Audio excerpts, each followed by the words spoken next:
deliver the CSR deliverables. No, every employee has a role to play, every citizen has a role to play. So at the end, I would say CSR is not corporate social responsibility. It is what? Citizen social responsibility. So every citizen has a role to play. Thank you very much. Opportunity to invite Mr. Ritesh Jain, Program Director and Chief Executive Officer, Indian Business Academy, to please come up on the dais and give the vote of thanks. On HR interventions as a catalyst to face post-recessionary challenges.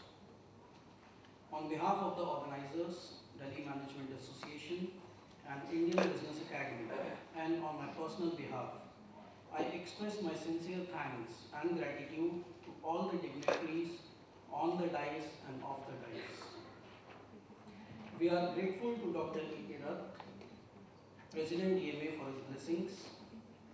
Sir, we are indeed honored to have you here today with us. It's always a privilege to listen to someone as learned as Mr. S.Y. Siddiqui. Sir, you have been always supportive of our endeavors and your presence has inspired us. I'm sure all of us have learned many valuable lessons from the keynote address delivered by you. My sincere thanks to Mr. Sudhir Sinha, Country Head CSR and RNR ArcelorMittal, for sharing his experience and thoughts with us. My heartfelt thanks to the entire DMA team headed by Mr. Hari Nair, duly supported by Dr. Ekta Saxena from IBA, for putting up this hard work in conceptualizing and arranging this event for all of us. We are also grateful to the ever-supportive media and all the delegates for their patient listening. I am sure with your active contribution and participation, this event will be an enriching learning experience for all of us.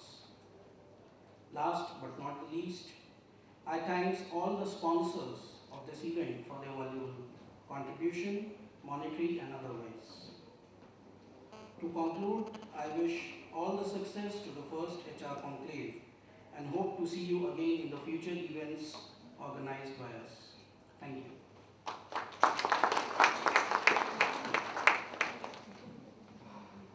I would now like to request Mr. Ritesh Jain to please give a token of appreciation to Mr. Sudhir Sinha.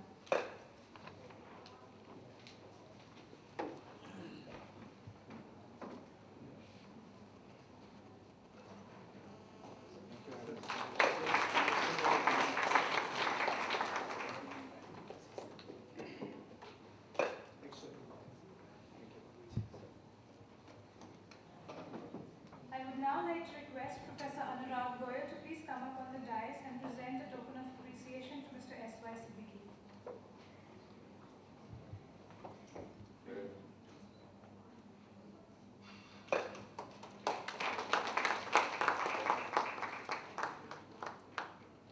Sir, towards the camera, please. Just present. Sorry.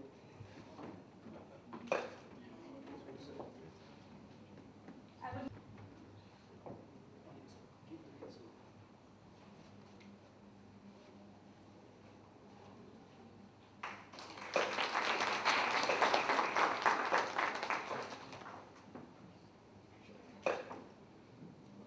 Is refreshed for the session ahead. We begin our first session, which is next generation organization HR practices, combat flight in upsurge. The session will be chaired by Mr. R.P. Roja, Executive Director, HR, Power Grid Corporation of India Limited, and joining him would be Mr. K.K. Sinha, Director, HR of Jindal Power Limited, and Group Director, HR of Jindal Power and Steel Limited. Mr. R.S. Dabas, Chief Human Resource Officer, JBM Group, and Mr. Hari Nair, Vice President, HR, Snowcoil Systems. It's my sincere request for the speakers to give their meaningful insight in about 15 minutes. And I would now like to request Mr. R.P. Roja to take over the dais, please.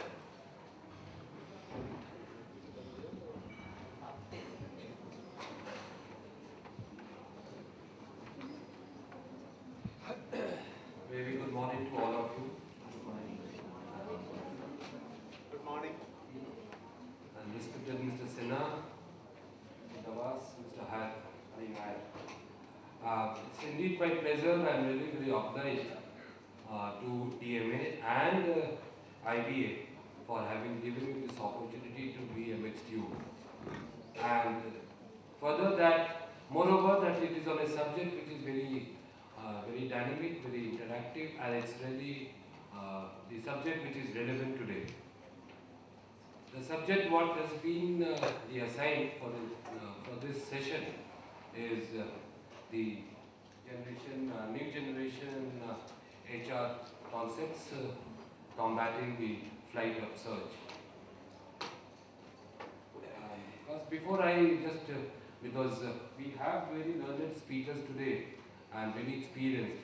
In fact, I have a very mixed feeling today that Mr. Harinad has made my position comfortable.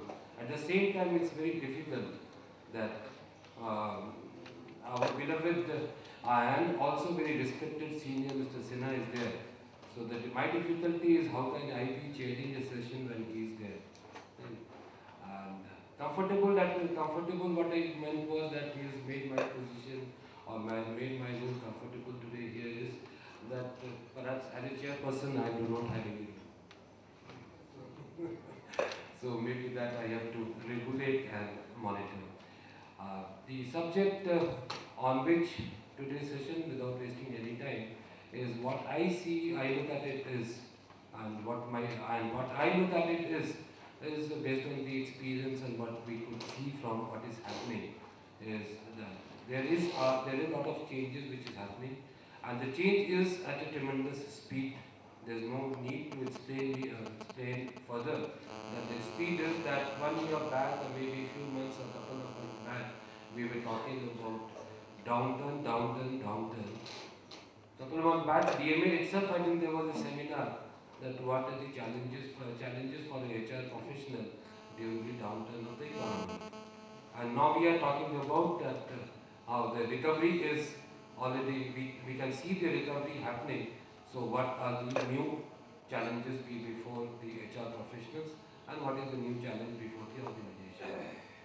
That is one speed you can judge the speed at how fast the things are moving. The other way to look at the speed of the entire range is that every day you find even the in any of the fast moving consumer goods, or you talk about the automobile, you talk about the airlines, you talk about any of the field in the industry, you find new things happening, new models coming up, new brands coming up. The organizations, they are disintegrating, new organizations are integrating, new mergers are happening. So it's tremendous speed, that is the changes which is happening. The change is at a tremendous speed. Of course, our requirement to that is, as not only for HR but for any organization or any corporate entity, the requirement is that how fast and how the organization or the HR or any function of the organization can synchronize with the speed of the change or the rate of the growth. There, in few areas, what I can see happening today is that there is a shift now from, as regards the people management is concerned or human resources management is concerned, the shift is from a workers' participation to employee involvement, workers' participation to employee engagement. The shift is, as if you talk about the professionals, the shift is from the job evaluation to the person's evaluation. The knowledge and the capability of the individual is more important today rather than the job.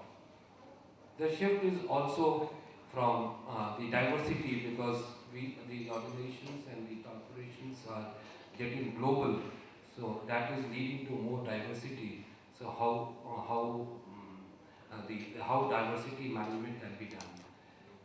Then there is, of course, the challenge before all of us is about because the talent poaching or talent trading, because there are few organizations who have been doing well.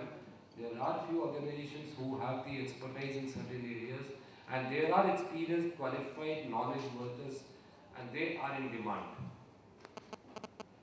And As rightly pointed out somewhere, I was reading in the article that we have in India, we have the best of resources, or not, if not the best, large resources. Even engineers or doctors or professionals or MBAs or HR professionals, graduates, I think what we have in numbers in India is much more than any other country, or maybe many countries put together. But the statistics show of the survey, some survey was carried out, that was a thing that I read it in Mr. Narayan Murthy's book, that perhaps only 25% of the engineers are globally accepted engineers. So, then education, if we talk about the level of the education, of course, we have the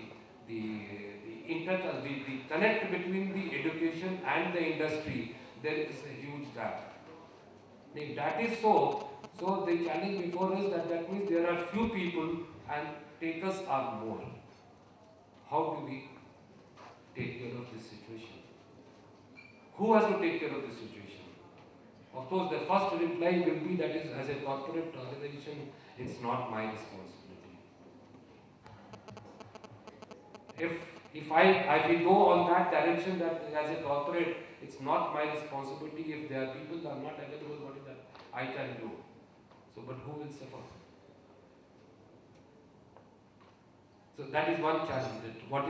And that is how I think government, I give it a hint, that is how the government or the state has been talking about the public-private partnership mode in all forms of not only industry, business, but also in terms of education. Now, who in the corporate has this responsibility and who can own? Because also in the new era, we are any successful corporate entity is moving to the concept of ownership. Unless the ownership drives in, or unless there is if people are not they are not there to own a concept or own a project or own a plan, it's very difficult to implement. So someone has to own this, that if there is a huge gap between the education, the level of education and the industry, or there is some mismatch between the education being given or imparted and the skill or competency which is required by the industry. If there is a gap, who can meet this gap? The other issue which comes up very much is that if you see the papers, if you have read, gone through today's paper only, we talked about, I think, I do not know if all the papers, I read the Hindu, they talked about there's a news item, very relevant at least for the HR people, that Air India, the PLI has been reduced, the extent of PLI full form of that is productivity linked incentive. So that has been reduced. People who have been drawing, there were people who were drawing 2 lakh rupees per month as PLI. For them, it has been reduced by 25%, and 50,000 who were drawing some percentages there, different slabs. So the PLI has been reduced. What does it show? I mean, there have been years together, there are organizations, so that is not talk only of Air India.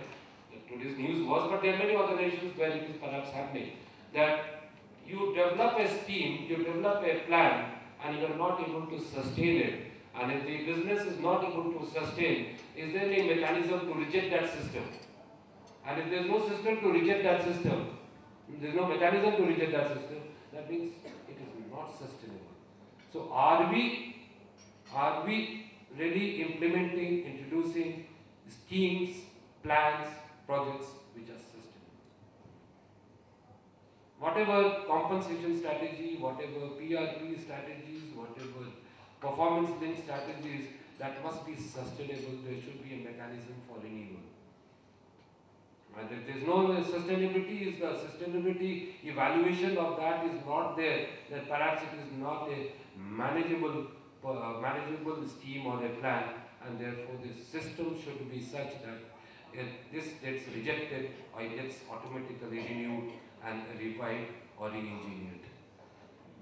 So sustainability. The last, I will not take much time because we have done this speeches. The last is of course in the new thing, because over the period if you see what exactly, if I will not go into the details many of you will be knowing better than what I'm going to say. But the reason, perhaps, of the one of the very important and loud reason which came out for the genesis of the downturn was the value system. If you read the papers and the statistics and the surveys, you find that the compensation of the middle level and the top level has shrunk. The gap which was there between the top level and the middle level has shrunk, and it has been reduced. So it's either the middle level is getting more or the top level is getting less. The second aspect why I am saying this is that there have been questions. Even in USA, the things have been talking now that Mr. Obama will be regulating, will also be monitoring the compensation being drawn by the CEO.